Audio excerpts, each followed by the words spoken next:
Hey guys, welcome back to our channel. তোমরা সবাই কেমন আছো? আশা করি তোমরা সবাই খুব ভালো আছো, আর আমিও খুব ভালো আছি বন্ধুরা।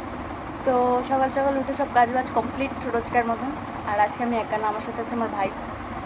তো আজকে একটু গল্প করার সঙ্গে পেয়েছি আমার ভাই, তো দুজন মিলে একটু গল্প টল্প করছি কাজবাজ করে। আর মুখের মধ্যে এখানে একটা পিম্পল উঠছে, বুঝতে পারছি না কীভাবে হলো, মনে হয় মশা কামড়েছে। তো যাই হোক, তো কী করি আজকে সারাদিন তো তোমাদের সাথে শেয়ার করবো। আর সবাইকে হ্যাপি ইন্ডিপেন্ডেন্স ডে। তো চলো একটু পরে আবার দেখা হচ্ছে। তোমরা দেখো সকালবেলা আজ খাবো ম্যাগি, আর এদিকে আছে পাঁপড়, আর এই যে আমার ভাই সকাল থেকে আজকে আমার সাথে রয়েছে, আর এদিকে আছে আমি। এখন আমরা খাবো, দুই ভাই বোন মিলে এখন খাবো ম্যাগি আর পাঁপড়, দেন তারপরে যাবো রান্না করতে। আর সব কাজ কমপ্লিট। তো চলো খেয়ে নিই, খেয়ে দিয়ে আবার তোমার সাথে দেখা হচ্ছে। খাওয়া দাওয়া এখন কমপ্লিট, এখন রান্না করবো দুপুরের, রান্না করতে হবে। তো আজকে কী রান্না করি না করি তোমাদের সাথে একটু শেয়ার করব। তো চলো কী রান্না করি দেখা। চিকেন, এদিকে দেখতে পাচ্ছ চিকেন ধুয়ে নিয়েছি, আর এদিকে আলু ভেজে নিচ্ছি। এদিকে টমেটো আর লঙ্কা আছে, এদিকে আছে পেঁয়াজ কুচি, এদিকে আছে আলু কোথায় গেল, আলুটা ভাজছি আমি ভুলে গেছি। তো এদিকে দেখো রসুন বাটা, এদিকে আছে জিরে বাটা, এদিকে আছে আদা বাটা, সরি এটা জিরে বাটা, এটা আদা বাটা, আর এদিকে আছে শুকনো লঙ্কার পেস্ট। এগুলো সব মা করে দিয়েছিলো, কারণ আমি করতে পারবো না, তাই জন্য। আর এখন রান্না করবো, তো চলো। তারপরে দিকে দেখো বসিয়ে দিয়েছি ভাত, আর এদিকে হচ্ছে মাংস। আর মাংসটা হালকা একটু নিচে লেগে গেছিলো, আমি ওইদিকে বাইরে গল্প করছিলাম বম্মার সাথে, সেই পাখি।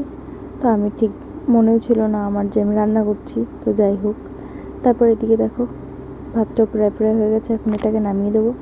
তো চলো একবারে রান্না হোক, তারপর আবার দেখা হচ্ছে। তারপর এদিকে দেখো আমার রান্নাবান্না সব কমপ্লিট, আর এদিকে পুরো ঘেমে গেছি, দেখতেই পাচ্ছ। তো চলো স্নান করে নিই। তো এখন স্নান টান করে চলে এসেছি, এখন দেবো পুজো টুজো দিয়ে তারপরে খাওয়া দাওয়া করবো। তো চলো পুজো দিয়ে নিই, তারপরে আবার দেখা হচ্ছে। এদিকে দেখো এখন আমার পুজো দেওয়া কমপ্লিট, তো দেখতেই পাচ্ছ পুজো টুজো দেওয়া কমপ্লিট। এখন যাবো খেতে, তো চলো খেতে যাওয়া যাক। তো এদিকে ভাত বানিয়েছি, আর এদিকে বানিয়েছি চিকেন, লাল লাল দেখতে পাচ্ছ, ক্যামেরাতে অতটা ভালো দেখা যাচ্ছে না। এদিকে দেখো দুপুরে এখন খেতে বসে পড়েছি, আর এদিকে বাবা খাচ্ছে, আর এটা আমি বানিয়েছি। তো বাবা খেয়ে দেখো কেমন হয়েছে, আমি বানিয়েছি প্রথমবার। এদিকে এখন বাবা খাচ্ছে, এদিকে আমি খাচ্ছি। তো চলো একবারে পরে আবার একটু পরে দেখা হচ্ছে। ভালো আছে? তো বাবা বলছে ভালো হয়েছে, আর আমারও মোটামুটি ভালোই লাগছে, মার মতন তো আর টেস্ট হয়নি। তো চলো খেয়ে দিয়ে একবারে পরে আবার দেখো। আর নিয়ে এসছি ট্রেনের থেকে ছোলা মাখা, এখানে চানা আছে, ট্রেনের ছোলা মাখা, আর এখানে বেগুন আর চানাচুর নিয়ে এসছে আমার দিকে। আমাদের এখানে বেগুন পাওয়া যায় না এরকম ছোটো ছোটো, তাই জন্য। আর এই যে আমার দিদি এসেছে।